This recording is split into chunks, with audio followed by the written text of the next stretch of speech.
Good afternoon, everybody. This is a special meeting of the Darien Police Commission, Wednesday, September 21st, 2022 at 2:30 p.m. This is the 2,441st meeting of the Darien Police Commission.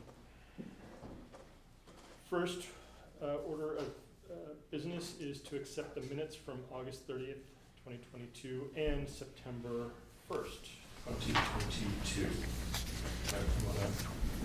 Motion to accept. I will second it. All in favor? Okay, great. Correspondence Chief. I have 3 items of correspondence. Starting one, a thank you email to the Chief regarding Officer Costantini, and I will read them here today. So, dear Mr. Anderson, I was recently involved in a motor vehicle accident. It was my fault. No one was hurt, but I was visibly shaken and very upset. I wanted to let you know that Officer Costantini was extremely kind and professional in the way he handled the accident. The accident was a culmination of an extremely difficult week for me, and I cannot thank Officer Costantini enough for the manner in which he handled the entire situation. Please pass along my gratitude and appreciation from the frantic teacher in the white Jeep. And that was from a Darien resident. Thank you very much for taking the time to give kudos to the officer. Officer Costantini is one of our fairly new officers, but he does a very fine job for us, duly noted here. The second letter that I have was for Officer Gelino, and also from a Darien resident. I wanted to pass along our heartfelt thanks and appreciation to Officer Kathleen Gelino. Last Saturday, my 92-year-old mother, who was visiting us, fell down and broke her hip. I found her early Saturday morning on the kitchen floor in severe pain. We called 911. Officer Gelino was the first to respond. She knelt on the floor with me for quite a while, supporting and comforting my mother until Post 53 arrived. Officer Gelino was the first to arrive and the last to leave, and made sure to reassure my wife as my mother was loaded onto the ambulance. She was professional, empathetic, and helped us through a difficult time. She's an excellent representative of Darien's police force. We have lived in Darien for 31 years and happily haven't had many occasions that required help from the DPD. The few encounters we've had have all reinforced our admiration and respect for your officers. Thank you. Again, nicely done by Officer Gelino. I appreciate the resident taking the time to send that along to me. Lastly, I have a thank you email in regards to Officer Silva, Hinckley, and Jarvis. This is from another Darien resident. I'm writing to express my gratitude toward your department, and specifically 3 officers whose names, unfortunately, I can't recall, for their act of kindness on Sunday, August 14th. My 3-year-old daughter recently expressed the fear of police officers, which left us scratching our heads. We can only speculate this reaction was triggered that was something that was possibly said to her by a caretaker. On Sunday, August 14th in the afternoon, I decided to take her down to the police station, hoping to meet a police officer in an attempt to address her fear. Just me telling her that police officers are great people who are there to help wasn't doing the trick. To our delight, she met not 1, but 3 uniformed officers who came out to greet her, plus the Canaan, who luckily was on site at that moment.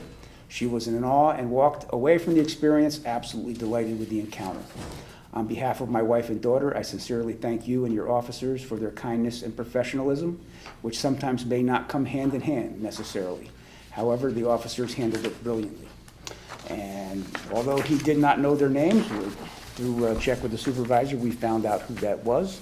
So kudos to those 3 officers for going above and beyond on something seemingly, inconsequential. It is not inconsequential. Indeed. Once again, representative of the fine service that our officers are giving to the public in non-traditional, law enforcement type activity. So this is the hallmark for what we're known for, and I appreciate the officers' efforts in that regard. Fantastic. Department activity, Captain.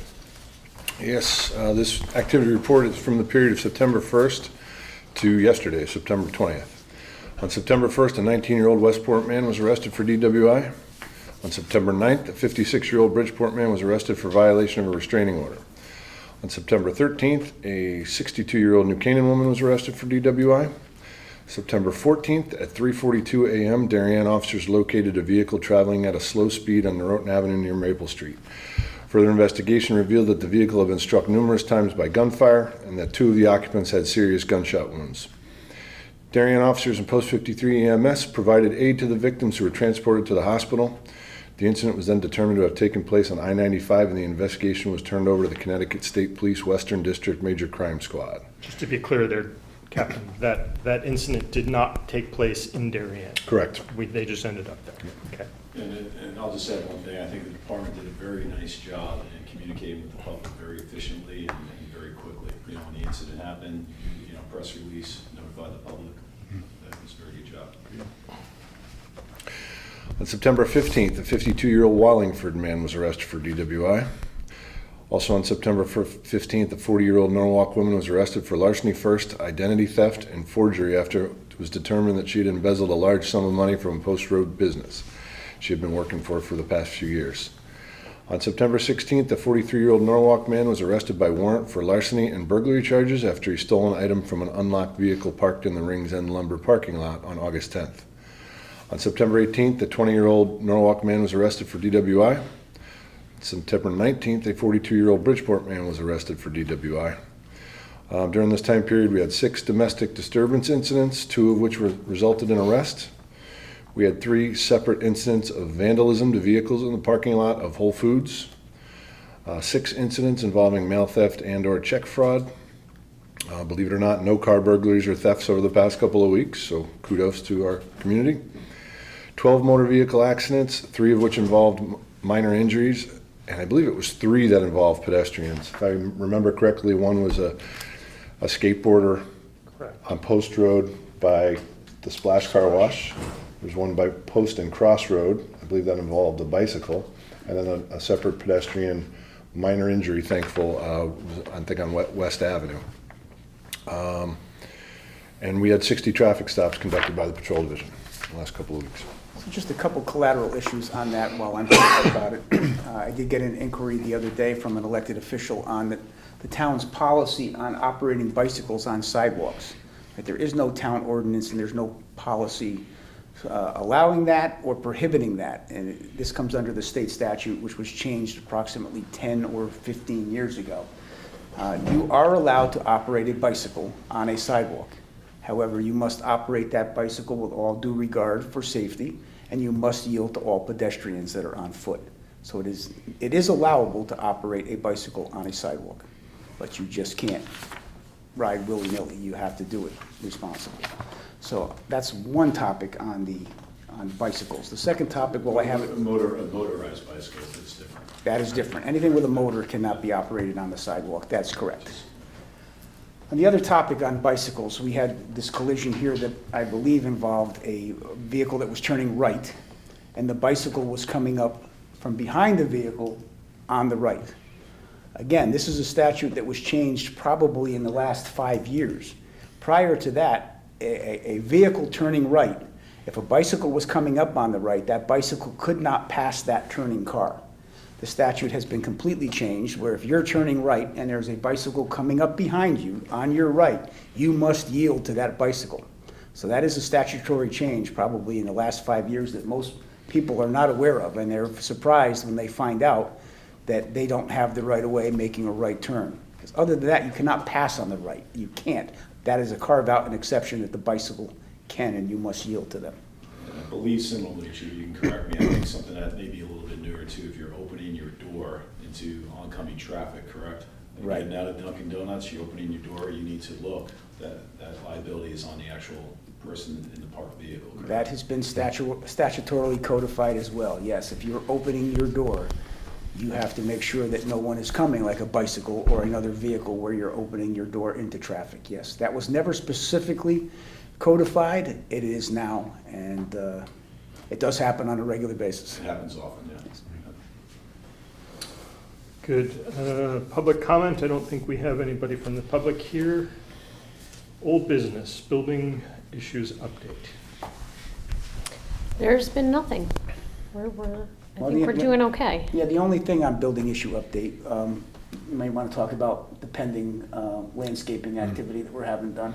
Yeah, we had some quotes to redo the outside berm area by the parking, get rid of some of the, overgrown trees from behind, and spruce up the front again. So we're working on that. We have a company that's going to come in probably next month and start that project. Yeah, we have a very good working relationship with our neighbors from the Nielsen Group, and some of the overbrush was encroaching onto our back area, and when we contacted them, again, of course, they were quick to address it and get that rectified. So I want to give thanks to Paul over there at the Nielsen Group and Jerry Nielsen for being good neighbors to the police department. We try to reciprocate with them as well. It's a good report, no plumbing, no HVAC. None. Just Yeah, checked knock, that. knock on wood. Exactly. Moving on, new business, Officer Derek Laser off probation on the 4th. Yep, Derek Laser's now been here for a year period to come off probation. I heartily recommend to the police commission that they vote to take him off probation and make him a full-fledged member of the Darien Police Department. I fully support that. Brent, you want to move Officer Laser off probation? I'll make a motion. Second, all in favor? Aye. Congratulations to Officer Laser. And we have a second item under new business there. Officer Mejia, letter of resignation. Officer Mejia was a probationary officer here who resigned several weeks ago. She gave it her best effort, just did not work out. So we're thankful for the effort that she made here, and she's moving on. So Chief, do we need to We do formally not- move that or we do not accept need- her resignation? It's done. It's done. Okay. Traffic issues, blind person signage in the area of Norotan Avenue and Allen O'Neill Drive, and then the traffic signage issue around Old Kings Highway South and the Post Road. So I can speak on both of those. We had talked about, I originally was out and we had it in a meeting previously about the crossing from Allen O'Neill towards McGuan Field. And we were waiting to see how the sidewalks worked out, and then somebody else is concerned about, there's someone that lives at Allen O'Neill who's blind and has some issues crossing the street. And we're still waiting to see what the sidewalks look like, but I don't think it's gonna change. So we're looking to put a sign up just to make sure the public is aware when they're driving down Norotan Ave that there may be someone trying to cross that has some sight issues. Great. Well, there is a possibility that we could put a crosswalk on Norotan Avenue, but it would have, if you're looking at the Norotan Fire Department, right, it would have to be to the left of the fire department when they have a sidewalk. It has to be closer to West Avenue. Now, if you do that, you're very close to the crosswalk that's already existing Right. there. On West Side. I get the idea behind this because some people want to cross from the Allen O'Neill homes to McGuan Field. But you do not have a safe landing area on the other side. And if you had a crosswalk there by the monument, you are too close to that corner to have a crosswalk there at any rate. It's too close to the corner. And the other issue with that is there's no sidewalk that extends across the parking lot of the firehouse, so there's nothing to hit along the side to know that they're on the side versus the street once they cross. Well, at least there's a crosswalk to utilize out on West. The signs effective at all? You know, blind person in area? I mean, they don't hurt. But They don't you know, hurt. Does effective at all? raise awareness, for sure. You know, we also had one on, we had a deaf resident on Nearwater Lane, the sign was there. We have to keep track of them. When the resident is no longer there, we have to remove the signs. I believe we also had one maybe on Rings End Road, on Pear Tree Point Road at one point. And after it was there for, 10 years, we couldn't determine whether the resident was still there or not, and the sign was removed. Captain, there's one other Old Kings Highway South issue.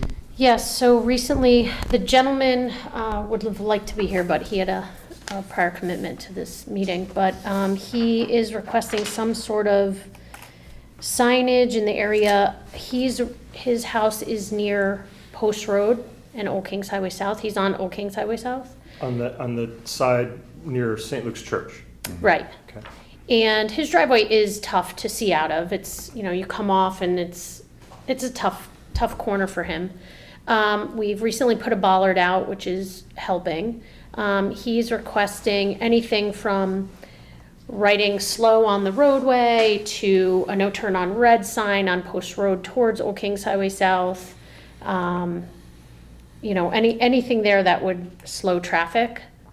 So we're using the bollard for now. It seems to be doing some bit of work there, but the problem with bollards is they are gonna be removed at some point, or they may go missing, and, that's part of the issue. So he's looking for something more permanent. We suggested also a hidden driveway sign, which he seems to be happy with, but that may not slow anyone. Yeah, I don't think that the issue really is the higher speed of people making right turns on red. I don't think that would really address the issue. It's the speed of which you can come off the post road on a green light. Green light, sure. I did ask the state within the last decade if they would consider teeing that intersection up and bringing that right-hand curb line out to make it a much more acute turn that you would have to turn onto Old Kings Highway South from the post road, and they were not receptive to doing that, so I did ask, because I think that would make a significant, if you had to really turn a corner rather than coasting on a green light around it. And we've trimmed the hedges back that lead up to the driveway to hopefully give him a little more sight line. And we told him he needs to trim his a bit back, which he understands, and we're working with the bollard for now and see what happens. Okay, great, But he plans to show up at the next meeting if he can. good. Look forward to it. As far as the slow markings, just real quick, that's a state roadway.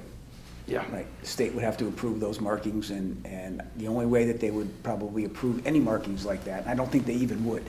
It was very difficult for me to get the state DOT to agree to school markings by Hindley School. And when they finally did acquiesce and allow us to do that, it was only with the stipulation that the town would maintain those markings in perpetuity. So I highly, highly doubt that they would allow slow markings on US 1 of any type. I just don't think they Well, will. I think he's talking about slow written on Old Kings Highway. And he also mentioned a hump, speed hump. Aren't there 2 on there Right, already? yes. We can't put speed humps every 50 yards on that. I mean, I get it. Especially coming off the post road. Yeah, okay, all right. Well, we'll look forward to hearing from that resident maybe at the next meeting. We'll go take a look at it too. Indeed. So our next, I believe, regularly scheduled meeting, Chief, if we're going by the calendar, is October 6th. Friday the 6th. I think I have the question mark in my old-fashioned book. That's good on my end if it works for everyone else. Friday. What do I have? I have a question mark next to it, so don't take it as gospel with that. October 6th. I have October 6th as a Thursday. Yeah. That's right. Why does it say Friday here? Where we do, I have it in my calendar. the 6th, right? October 6th is a Thursday, so if that's showing the 6th is a Friday, you got a defective calendar there. Am I wrong? That's what you have there. Look at that. Yeah. Check that out. For the record, you got defective calendars. Okay, so the 6th at 4:30. Can we do 5, Chief? It's fine with me. Captain Marin, so I guess the public is watching. Congratulations once again on Thank you. graduating from the FBI Academy. Thank you very much. I think we got 2 graduates in here now, Chief, and We do. Captain Gemma, you're up next, I think. Fingers crossed. Congratulations. Thank you. We'll be getting out a social media post at some point in the near future, and probably a regular media post as well. Clearly, it's a huge accomplishment. I think we are going to go into executive session after this. We will not take any votes, and we will not re-adjourn. So unless can't really take anything because this is a special meeting, but appreciate everybody's time. Thanks.